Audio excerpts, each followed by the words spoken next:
नमस्कार साथियों, मैं राजकुमार पटेल श्री पटेल एकेडमी के यूट्यूब चैनल में आपका हार्दिक अभिनंदन स्वागत करता हूं। आज हम लोग देखेंगे छत्तीसगढ़ के भूगोल के अगला पार्ट छत्तीसगढ़ का भूगर्भिक संरचना है ना। आज छत्तीसगढ़ की भूगर्भिक संरचना के बारे में वर्णन करेंगे। तो सबसे पहले देखिए छत्तीसगढ़ में कितने प्रकार की भूगर्भिक संरचना या फिर कितने प्रकार के सेल समूह पाए जाते हैं। तो हमारे यहाँ लगभग 6 प्रकार के सेल समूह पाए जाते हैं, जैसे कि अर्कियन सेल समूह, धारवाड़ सेल समूह, कडप्पा सेल समूह, गोंडवाना सेल समूह, दक्कन ट्रैपेज सेल समूह और एक होता है विंध्याचल या फिर कहते हैं विंध्याचल सेल समूह। तो उसका निम्न हिस्सा पाया जाता है, लेकिन मुख्य रूप से हम 5 के बारे में पढ़ेंगे जहाँ से प्रश्न पूछा गया है छत्तीसगढ़ के पीएससी हो या व्यापम में। थोड़ा सा इसको डिवाइड कर लेते हैं। देखिए आपको पहले ये बता दूं मैं कि छत्तीसगढ़ में सबसे अधिक मात्रा में जो पाए जाने वाले चट्टान है या सेल समूह है वो है आपका आर्कियन सेल समूह। लगभग छत्तीसगढ़ में 50% पर, ये मान के चलो लगभग पूरे छत्तीसगढ़ में उन्हीं का माना जाता है, इसलिए सबसे ज्यादा 50% पर अगर कहा जाए आर्कियन सेल समूह है। आर्कियन सेल समूह का निर्माण होता कैसे है, समझिए इसको। तो कहा जाता है कि लगभग ये सेल समूह सबसे प्राचीन माना जाता है। धरातली बनावट की दृष्टि से सर्वाधिक छत्तीसगढ़ में पाया जाता है। इसको सबसे प्राचीन माना गया। लगभग छत्तीसगढ़ में संपूर्ण छत्तीसगढ़ में उत्तरी और दक्षिणी दोनों इलाके पर विशेष पाया जाता है। इसको याद रखना। बस्तर का पठार का सर्वाधिक भाग आर्कियन सेल समूह से है। ठीक है, कितने परसेंट अभियोग होता है? 50% में। इसमें क्या चट्टान पाई जाती है, ध्यान रखिएगा। तो इसमें ग्रेनाइट, फेल्सपायर, क्वार्टर, जीवाश्म रहित सेल समूह, ध्यान रखिएगा। सबसे अधिक मात्रा में पाया जाता है। जीवाश्म रहित है, ये सबसे प्राचीन है और सबसे ज्यादा भी भंडारण में सबसे ज्यादा अगर विस्तार कहा जाए किस सेल समूह का है तो आपका आर्कियन सेल समूह। उसी तरह से दूसरा सेल समूह जिसका नाम है धारवाड़ सेल समूह। तो धारवाड़ सेल समूह का निर्माण कैसे होती है, ध्यान रखिएगा। ये आर्कियन के एवं निश के विशिष्ट समूह के आवर्धन से होता है। मतलब आर्कियन समूह के जो निश चट्टान और शिष्ट चट्टान जो पाए जाते हैं उनके आवर्धन से धारवाड़ सेल समूह का निर्माण होता है। और धारवाड़ सेल समूह धारवाड़ छत्तीसगढ़ में ये सेल समूह 3 सीरीज पाया जाता है। सबसे पहले दुर्ग सीरीज, दूसरा है बस्तर सीरीज और तीसरा है आपका इसमें नहीं पाए वो आपका दुर्ग हो गया, एक रायपुर सीरीज होगा, ये यहाँ पर है। तो दूसरा है आपका रायपुर सीरीज, पहला दुर्ग, दूसरा रायपुर और तीसरा आपका बस्तर सीरीज। तो दुर्ग सीरीज में आपका चिल्फी घाटी, तो चिल्फी घाटी के इलाका या फिर कहेंगे क्योंकि इस इलाके में लोहे, क्योंकि इसका देखिए मुख्य खनिज के रूप में अगर कहा जाए तो खनिज जो पाया जाता है वो मुख्य लोहा ही होता है। उसके अलावा टीन भी मिलता है छत्तीसगढ़ में, कोरंडम भी मिलती है। तो सर्वाधिक मात्रा में अगर कहा जाए धारवाड़ चट्टान में क्या पाया जाता है तो देखिए हमारे लोहा। तो कैसे सीरीज है इनका, यहाँ पर कवर्धा का इलाका, ठीक, थोड़ा सा नीचे आएंगे तो ये बालोद का, फिर कांकेर के बाद आपका दंतेवाड़ा। तो ये एक सीरीज है। तो इस सीरीज में ही आपका क्या मिलता है, आपका हमारे यहाँ लोहा।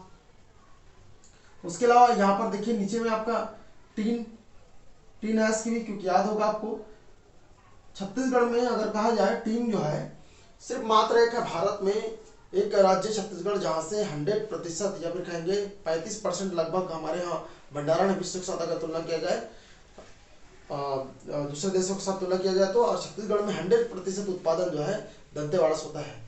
ठीक है, खनिज वाला चैप्टर में इसको आगे और देखेंगे। उसी तरह से देखिए इसमें और क्या चट्टान पाया जाता है आपको, तो लोहा, टीना, कोरंडम, ये सेल समूह जो है याद रखिएगा। धारवाड़ सेल समूह जो है मैं आपको ये सीरीज बता दिया, इस समूह में ये पाया जाता है।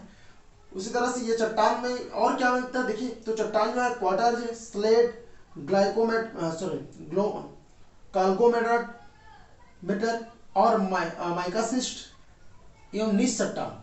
मतलब आपका क्वार्टर, स्लेट, काल्कोमेरेट और माइकासिस्ट एवं निश, इस प्रकार की चट्टान इसमें पाई जाती है। याद रखिए किसमें, धारवाड़ में। और मुख्य रूप से खनिज हमारे लोहा, टीना, कोरंडम, ये खनिज पाई जाती है। तीसरा सेल समूह इसको कहा जाता है कडप्पा सेल समूह छत्तीसगढ़ में। ठीक है, लगभग ये 25 से 30% में पाई जाती है, ध्यान रखिएगा। मतलब ये कह सकते हैं कि छत्तीसगढ़ में दूसरी सर्वाधिक विस्तृत सेल समूह, ध्यान रखिएगा। ठीक है, इसका निर्माण कैसे होता है, इसका निर्माण जो है ग्रेनाइट के चट्टानों के अपर्दन से होता है। तो मतलब ग्रेनाइट चट्टान के अपर्दन से कडप्पा सेल समूह बनती है। इसकी प्रकृति कैसे होती है, तो अवसादी क्रम के होते हैं, ध्यान रखिए। इसका विस्तार कहाँ है, तो छत्तीसगढ़ के मैदानी भागों में कहेंगे, या फिर महानदी बेसिन कह सकते हैं, या फिर छत्तीसगढ़ का बेसिन कहा जाता है। अब मैदानी भाग मतलब कहने का मतलब कौन सा होगा, ये वाला इलाका आपका, ये पूरा ये इलाका आपका। ठीक है, ये महानदी बेसिन या छत्तीसगढ़। तो 25 से 30% में याद रखिए कडप्पा सैलसिंग। और इसमें क्या चट्टान पाई जाती थी, याद रखना है आपको, सर्वाधिक मात्रा में चूना पत्थर, चूना पत्थर, ठीक है। उसके अलावा चूना पत्थर का डोलोमाइट, डोलोमाइट, ये दो विशेष चट्टान, दो प्रकार के विशेष खनिज हमारे हैं, एक तो चूना और डोलोमाइट। उस तरह से आपको नीचे में बताया लोहा और टीना, ठीक है। ये दोनों अच्छे से याद रखिए क्योंकि लोहे को भी पूछा जाता है, ये धारवाड़ चट्टानों में है ना। तो टीन जो है ध्यान रखिएगा, टीन जो है कडप्पा साल समूह की चट्टान में पाया जाता है। सॉरी, टीन जो है आपका धारवाड़ साल समूह में पाया जाता है। और कडप्पा में आपको क्या बताया, चूना पत्थर, डोलोमाइट और क्वार्टज, ठीक है। चौथा इसी तरह से बात करेंगे गोंडवाना लैंड के समूह चट्टान। तो देखिए हमारे गोंडवाना लैंड, ये इलाके में हमारे ये गोंडवाना लैंड की चट्टान पाई जाती है। ऊपर को हम लोग ऊपरी कहते हैं, इसको मध्य और इसको लोअर गोंडवाना। तो गोंडवाना में सोल समूह में याद रखिएगा आपका गोंडवाना सेल समूह, गोंडवाना सेल समूह जो है, ये सेल समूह लगभग गोंडवाना सेल समूह में और कौन सा खनिज पाया जाता है, तो याद रखना है आपको कोयला, क्योंकि ये कोयले का सीज माना जाता है। देखिए ये इलाका आपको बता दें क्या, लोहे और टीन का बताया, ये आपको बताया चूना पत्थर, आपको डोलोमाइट का बताया, और ये आपको क्या बताया आपको गोंडवाना लैंड के सल चट्टान में क्या पाया जाता है, कोयला। तो गोंडवाना से देखिए यहाँ पर सरगुजा बेसिन, बघेलखंड का पूरा पठार, खनिज अगर बात करें तो कोयला। और इसको बता दूं कितने प्रतिशत में कहेंगे, तो 70% में। तो ये आपको बताया था, ये आर्कियन सेल समूह 50% बताया था। और ये आपका ये आर्कियन सेल समूह कितना बताया था, 50%। और उसी तरह से कडप्पा सेल समूह बताया था, तो कडप्पा जो है 25 से 30% बताया था। और ये आपको हो जाएगा 17%, ठीक है। और आपको बताया सबसे पहले आर्कियन मतलब सबसे ज्यादा वही था छत्तीसगढ़ में। अगर कहा जाए कि छत्तीसगढ़ में सबसे ज्यादा या फिर सबसे अधिक सर्वाधिक सेल समूह किस चट्टान की पाई जाती है, तो याद रखना है आपको किसको, आर्कियन सेल समूह सबसे अधिक मात्रा में। और उसके बाद दूसरे सर्वाधिक में कहा जाए तो आपको कडप्पा, और तीसरे में कहा जाए तो आपको याद रखना है किसको, गोंडवाना लैंड। तो ये गोंडवाना लैंड देखिए यहाँ पर चट्टान, क्योंकि देखिए उसको अलग अलग अगर बांटा जाए सीरीजों में, तो इसको अगर 3 सीरीज में अगर बांटते हैं तो ऊपरी गोंडवाना मतलब आपका कोरिया का जनकपुर, मनेन्द्रगढ़, प्रतापपुर, बैकुंठपुर, यहाँ से कोयला निकलती है, याद रखिएगा। हमारे यहाँ क्योंकि कोयला देखिए एंथ्रासाइट, ब्यूटुमिनस, लिग्नाइट और पिट, 4 प्रकार के भारत में कोयला पाया जाता है। तो हमारे जो कोयला पाया जाता है उसको कहते हैं ब्यूटुमिनस,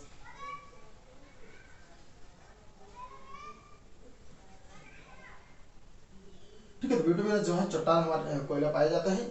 तो गोंडवाना लैंड के समूह में कोयला चट्टान पाया जाता है, याद रखिएगा, ठीक है। उसी तरह से धारवाड़ में आपको लोहा और टीन पाया जाता है। और आपका किस कडप्पा सेल समूह कहेंगे तो आपको याद रखना है क्या, चूना पत्थर और डोलोमाइट। उसी तरह से देखिए पांचवा और अंतिम आपका हमारे छत्तीसगढ़ में की मात्रा, तो दक्कन ट्रेप के सेल समूह, ये इसकी निर्माण कैसे होता है, तो याद रखिएगा दरारी ज्वालामुखी के निकलने से इनके निर्माण होता है दक्कन ट्रेप को। और इसका विस्तार छत्तीसगढ़ में कहाँ का है, तो आपको याद रखना है कि मेगासड़ी का पूर्वी इलाका, मतलब मेगासड़ी का ये इलाका मान लेते हैं, तो इसका पूर्वी इलाका मतलब इस छोर में, तो दक्कन ट्रेप के चट्टान। उसके अलावा जसपुर, कोरबा, सरगुजा कुछ स्थान में। तो विशेष हमको ये इलाका याद रखना है यहाँ पर, जहाँ पर क्योंकि ये बक्साइट के लिए फेमस है, याद होगा आपको, क्योंकि सरगुजा का आपका मेन पार्ट हो गया, आपका जसपुर का सामरी पार्ट हो गया, जसपुर का सॉरी बलरामपुर का सामरी पार्ट, जसपुर का पार्ट प्रदेश। और उसी तरह से यहाँ पर देखिए कवर्धा का मैकलसड़ी, तो मैकलसड़ी इन इलाकों पर दक्कन ट्रेप के चट्टान पाई जाती है। और दक्कन ट्रेप के चट्टान में क्या मिलता है, बक्साइट। तो ध्यान रखिएगा हमारे यहाँ बक्साइट की बहुत बड़ी भूमिका है, ठीक है, खनिजों में। तो मैं आपको बताया कि दक्कन ट्रेप के चट्टान में कौन सा खनिज पाया जाता है, बताया आपको। तो अगर कौन सा खनिज की बात होगा तो ध्यान रखिएगा आपको बक्साइट की। किसके बारे में बात करेंगे हम लोग, बक्साइट। तो सब सर्वाधिक मात्रा में दक्कन ट्रेप के चट्टान में क्या पाया जाता है, आपको बक्साइट पाया जाता है। गोंडवाना लैंड समूह में आपको बताया कि आपको कोयला पाया जाता है। उस कडप्पा में आपको कहता है लोहा और टीन बताया। उसी तरह से कडप्पा में क्या बताया था आपको, चूना पत्थर और डोलोमाइट बताया। और धारवाड़ में क्या बताया था आपको, लोहा, टीन और कोरंडम, ठीक है। तो ये था लगभग छत्तीसगढ़ का भूगर्भिक संरचना, जिसको 5 विशेष भागों में बांटे थे। एक और कभी कभी नाम आता है जिसका नाम आता है विंध्य सेल समूह। ये विंध्य सेल समूह जो बहुत कम मात्रा में छत्तीसगढ़ में पाया जाता है, ठीक है, जिसमें सिर्फ निम्न स्तर का चूना पत्थर पाया जाता है, ये माना जाता है। तो मुख्य रूप से हम लोग 5 के बारे में देखें, कौन कौन सा आपका, आर्कियन, धारवाड़, कडप्पा, गोंडवाना और दक्कन। एक बार फिर रिपीट कर दो। आर्कियन सेल समूह याद रखिएगा छत्तीसगढ़ के सबसे प्राचीन, सबसे अधिक मात्रा में ये पाया जाता है क्योंकि जीवाश्म रहित सेल समूह है।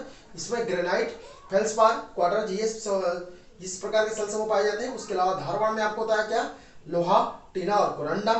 कडप्पा में क्या बताया, तो आपको याद रखना है कडप्पा में चूना पत्थर, डोलोमाइट और क्वार्टज। गोंडवाना में क्या बताया, तो आपको कोयला अच्छे से याद रखना है। और दक्कन में क्या बताया, तो आपको याद रखना है बक्साइट, ठीक है। अगली क्लास में हम लोग देखेंगे दूसरा छत्तीसगढ़ का भूगोल, अगला टॉपिक। अभी के लिए धन्यवाद।